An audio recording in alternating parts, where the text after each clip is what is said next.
Hello and welcome to the Spooky Screen. My name is Steven and I'm the host of this podcast. Along with me are my co-hosts David, Johnny, Noah, and the last of us hosts to get hitched, Nicholas. Thank you. And Steven. Right. Someone turned 22 today. Happy birthday, David. I can legally drink now. No, that's 21. Today we'll be discussing the hit HBO show The Last of Us. This week we're covering episode 8 titled When We Are in Need. If it's the first review you're tuning into, go back to our episode 1 review and start from there. And for those tuning in, spoiler alert, we will be breaking down episode 8 in detail starting right now. Noah, Dave, Johnny, and Nick, thumbs up, thumbs down. Did you like this episode? Did you not like this? So that's a like for Dave, Johnny, and Nick, and a dislike for Noah and myself. Dave, why don't you kick us off as usual? What did you like about this episode? This season has really been exploring, and I think what we've been talking about is like the thesis of The Last of Us is like what it takes to survive and what people have to do to survive. And there are no good and bad people. It's just survival, and it's surviving in this horrible world. And, you know, as Noah likes to say, it's like the beauty and the bleakness. And I really felt like there was this tone of darkness and violence that has been like just bubbling under the surface throughout the season.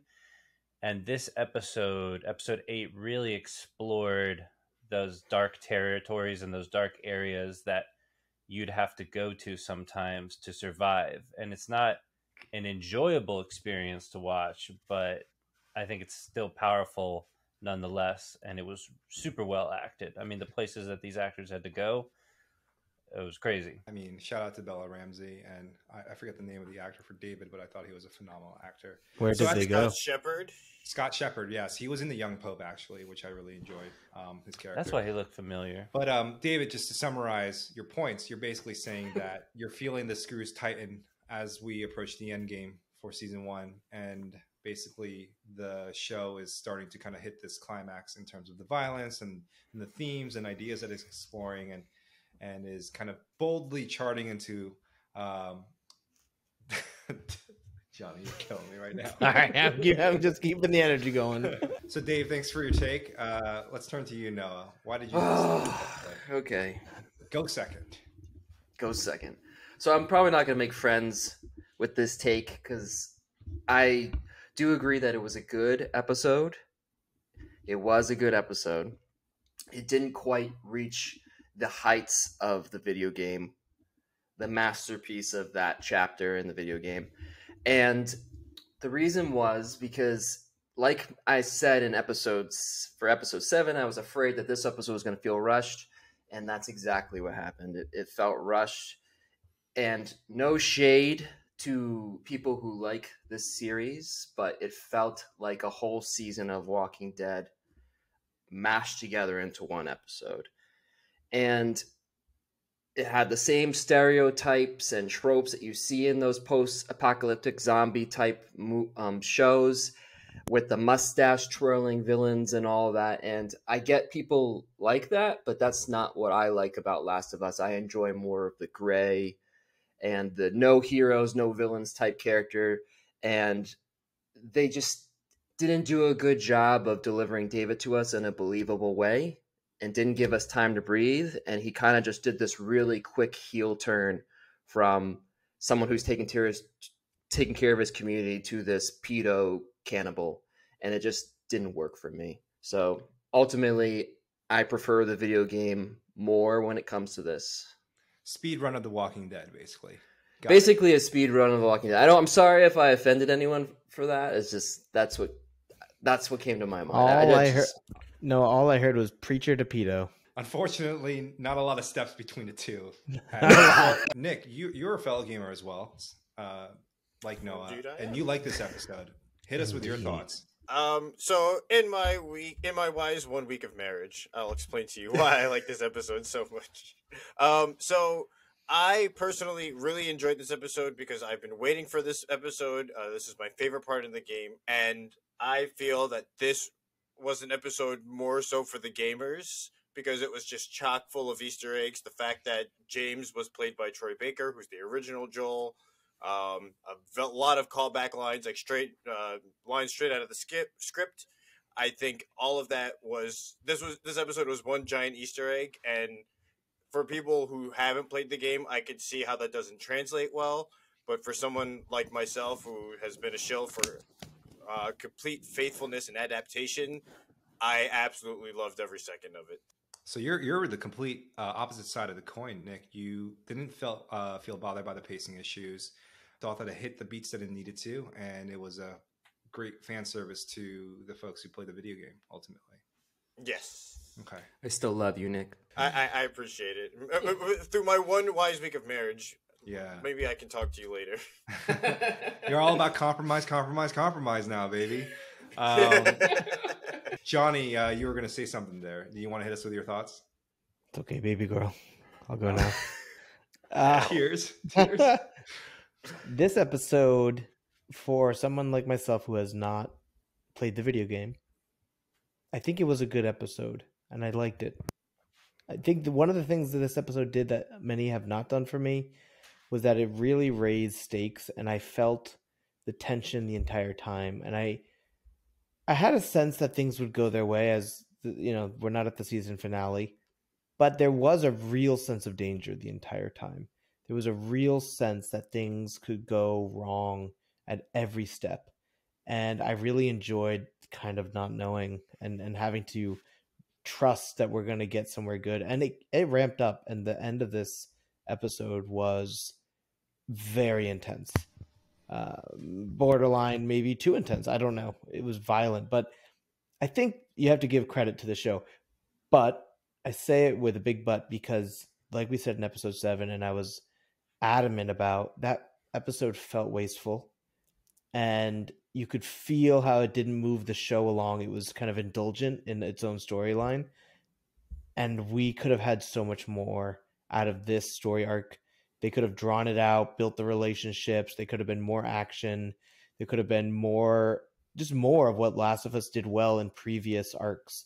So ultimately, I could imagine it being much better if they had spread it out longer. So yeah, there's a bit of overlap between you and David's points, where you appreciated the fact that the show was kind of willing to go there, right, as it heads towards its end game. And so it was willing to explore the violence and the darkness that it was hinting at in earlier episodes. Exactly. So you kind of have to give credit to its willingness to kind of explore that darkness with a certain sense of boldness. But I would say that, Johnny, your criticism right there is probably the reason why it kind of broke the episode for me and why I ultimately disliked it. And I think what it comes down to is that episode 8 of The Last of Us feels like a victim of its own success in some ways. And then episode 7 felt like a bit of faltering. And then episode 8 felt like the issues from episode 7 had caught up with it. Like Noah says, it did feel like a speed run for me as well. It was kind of riddled with cliches, and a lot of the character arcs didn't work for me because it was smashed into a 15-minute running time. Particularly the character of David, who I thought was incredibly well acted. But the whiplash that I got from a religious preacher to slightly shy pedo to straight up cannibal in the span of 50 minutes was a lot to kind of process for me. Don't forget abuser. And abuser, right. I kind of go back to the example that Andor provided, and I know that not all of us have seen the show, so I'm not going to spoil anything, but basically season 1 was arced in 3 or 4 episodes per chapter. And it really benefited that show because you would stick around for a beginning, middle, and end. Whereas, The Last of Us started out with that sort of structure in place. However, it broke away from it for the Bill and Frank episode, which was spectacular, and happy that they did that. But as they did it for Left Behind, and now with this storyline at Silver Lake Resorts, I just felt like it diluted the power of its storytelling that had come before it. And for that reason, I just expected more from this episode. As a gamer, I knew how pivotal this entire sequence of the video game is leading up to that ending. And I felt like it had kind of whiffed on some of the big moments. And I came away from the episode having enjoyed it and been, again, impressed by the level of craft and mastery that everyone working on the show displays, but wanting a bit more from it because I know what they were capable of starting out. So those are my thoughts on episode 8. Thanks for agreeing with me. Yeah. Episode 3 was 80 minutes long, right? Like it was one of the Episode longest... 1 was quite long. Yes. Yeah. No, but the Episode- Bill and Frank episode was longer than. I don't remember that one. Yeah. I just remember the first episode being exceptionally long. What are you getting at, Dave? No, I felt like what I'm starting to like come over to you guys' side a little bit and realizing that if this story wasn't like started in episode 7 or we got like an extra half hour, I'm just kind of like, you know, longing for what they could have actually made this story into. It was And an even hour though I and did 12 like it, minutes I think compared to the the story first is- episode that was an hour and 25. 20. Yeah. Hour Okay. 20. I So think pretty this- much second longest episode. Yeah. Go ahead. Sorry. No, you're good. I think the episode, when it expands the world around it, is something new for both gamers and obviously non-gamers, because you're seeing the show for the first time.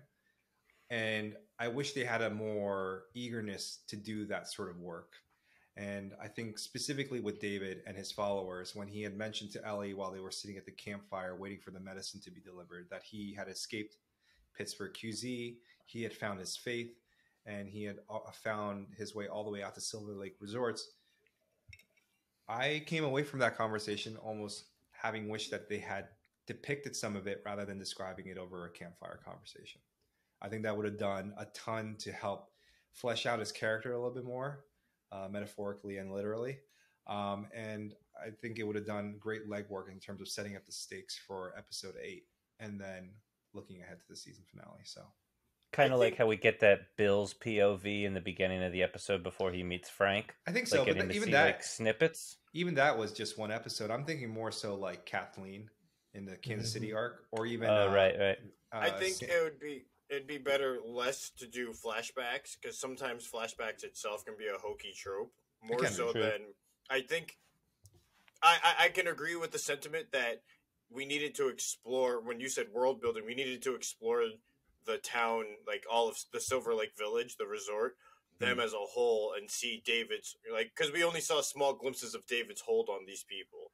We needed Yeah. to see more Their glorification backstories. as to why David. Oh, that's a good point. We needed to see why he was so glorified, why they voted him as leader, why they trusted him. I think that Right. would have worked out a bit better.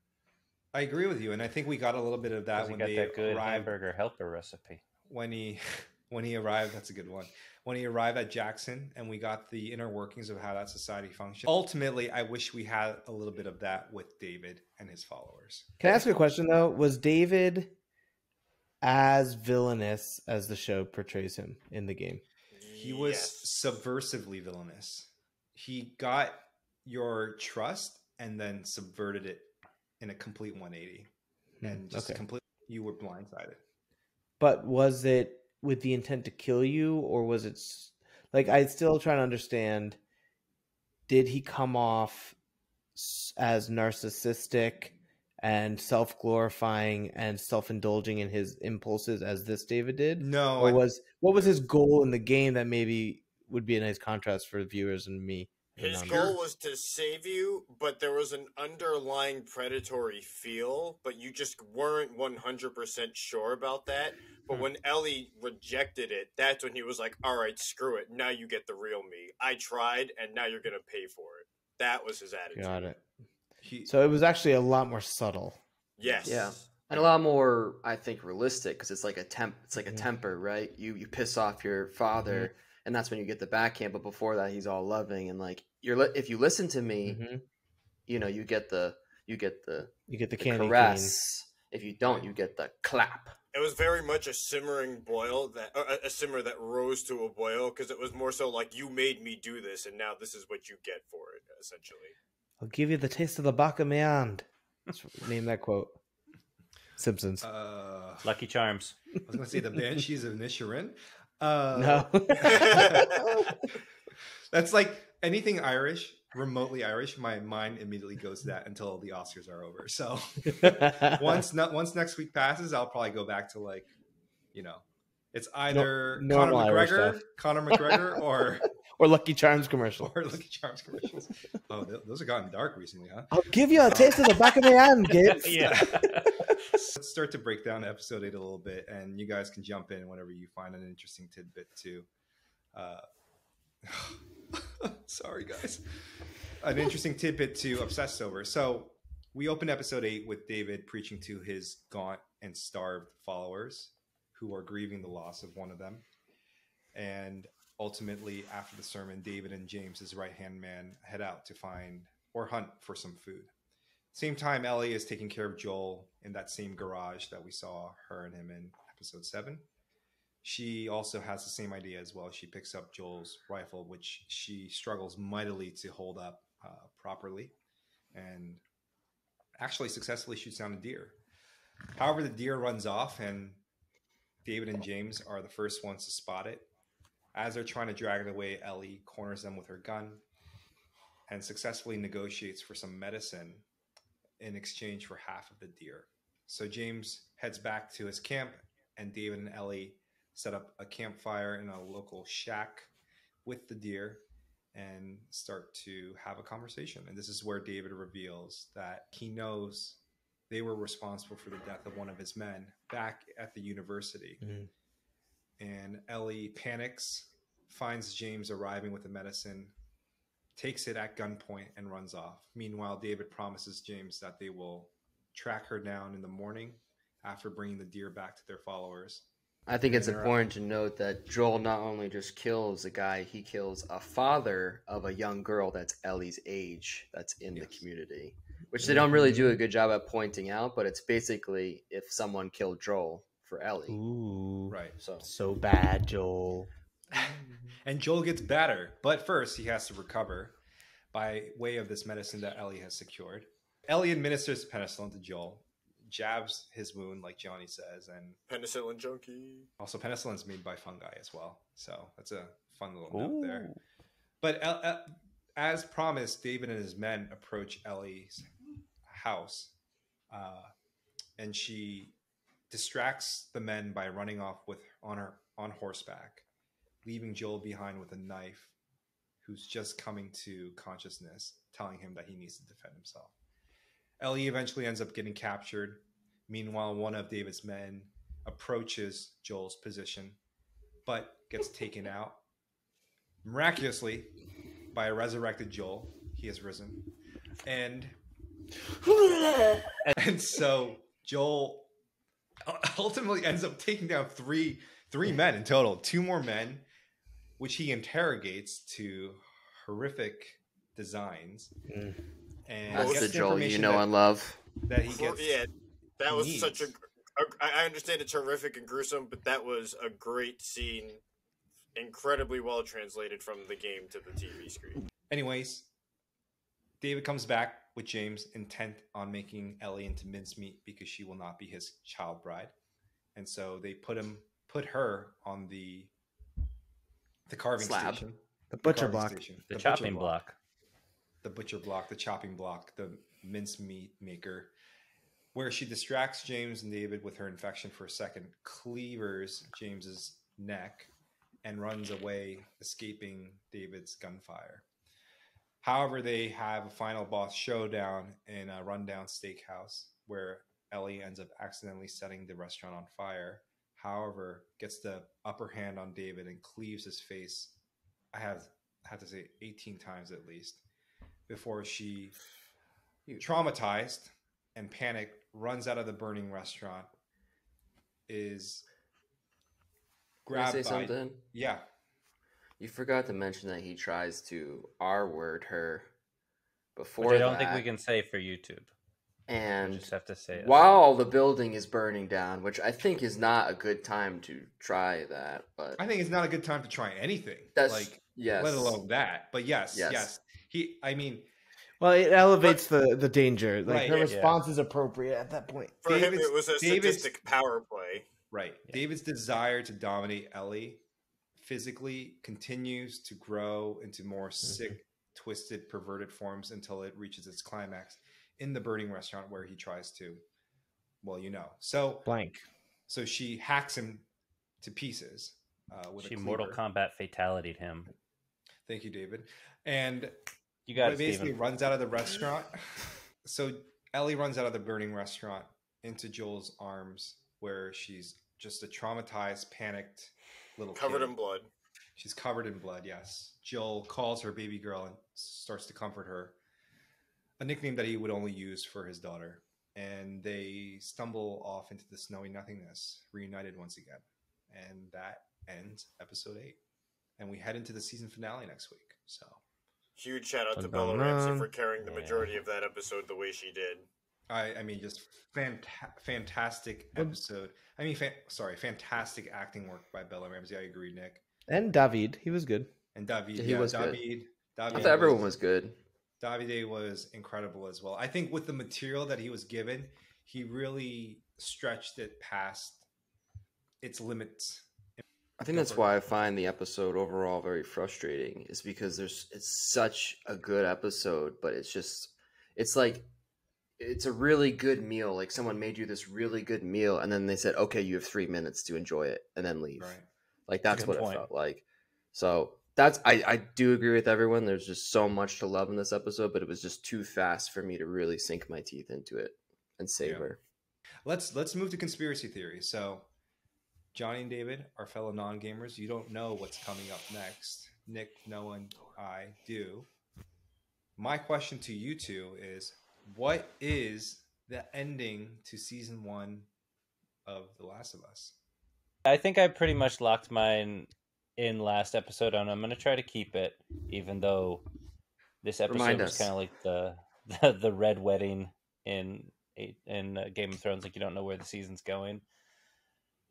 I really do feel like Ellie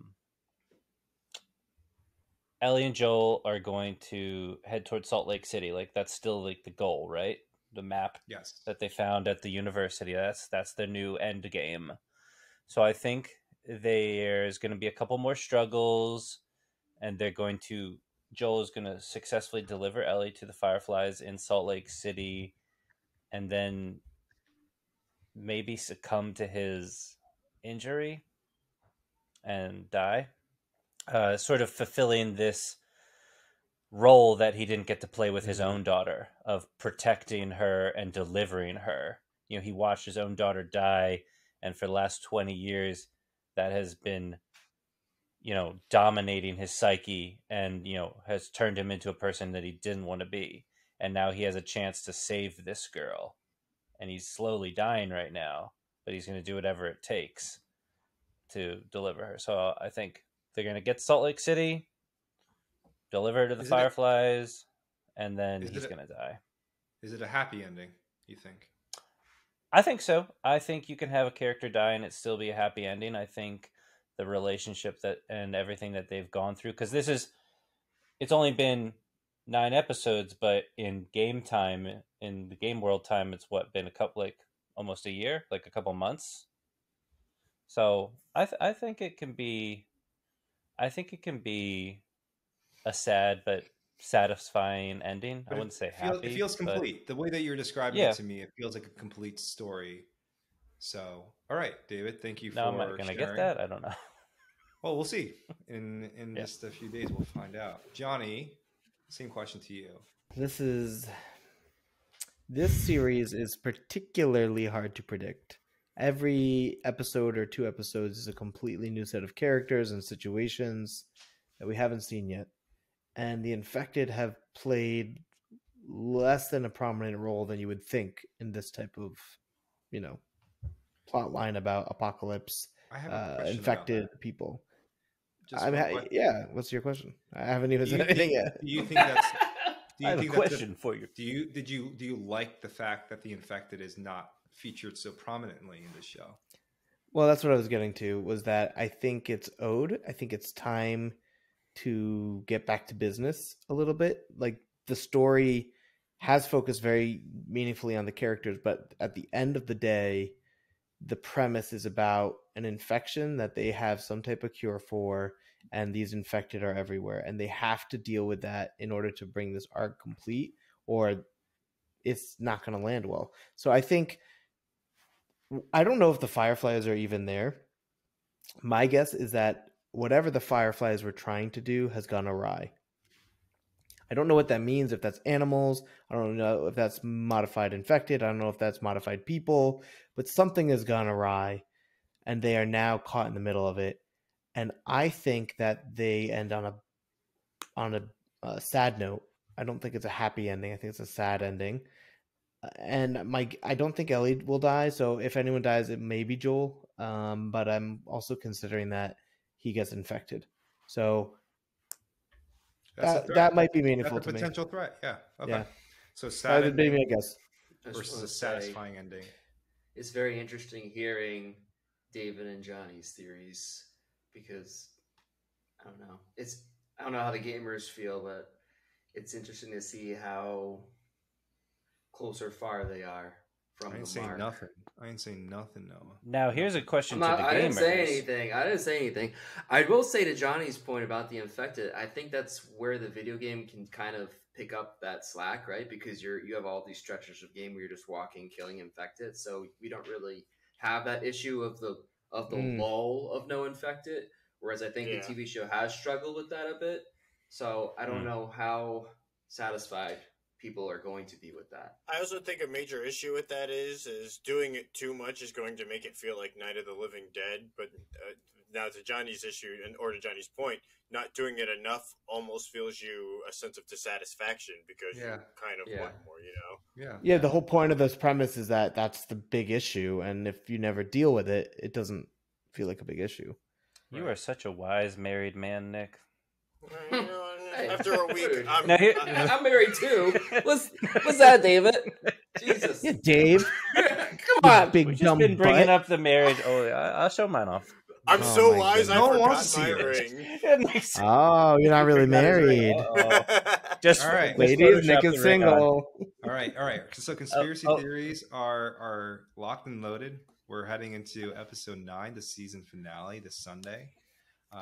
Want to thank my fellow co-hosts. Thank you for that. He's got spit all over his screen now. For distracting me while I tried to complete a review of episode 8 single-handedly. So thank you. We can mostly blame David on his birthday. That was You mean 75% congratulate David, me. You mean congratulate 75% me. David, 25% Nick, and I didn't do anything wrong. Oh, what about me? Well, Five? I don't You know. just You look weren't part of the beautiful, no, episode. with I your think we can beautiful cut you background. out. Just cut him out. Isn't that necessary? I want to thank my hosts, Nick, Noah, David, Johnny, for absolutely nothing. Oh man, We barely made it through this one. We look forward to reviewing the season finale next week. This is for you our whole guys. blooper episode. This whole thing is a blooper. Don't forget to, Are we doing anything special for the season finale, Steven? Tell the people. Oh, wait. Mushrooms on Also our tell them, face. we hit 100 subscribers. We didn't make mention of it. That's right. We did. It's a That good was tag. applause. Thanks, Nick. It's good timing. So we did. Thank you for all of our subscribers for following us on YouTube. We love Couldn't have done you. this without you. Just hitting that triple digit versus being in double digits for God knows how 1 long. year. It's Like, been a year since we started the really started actively posting on the channel. Yeah, it feels Our good. gold button is in the mail, right? Our gold YouTube button. think- right? Diamond I think- button, I think. Couple Yeah, I think once you hundred get to more. 100 subscribers, you can retire. Yeah, Yeah, you're getting $1 million check a month. that ad revenue just starts to pour in.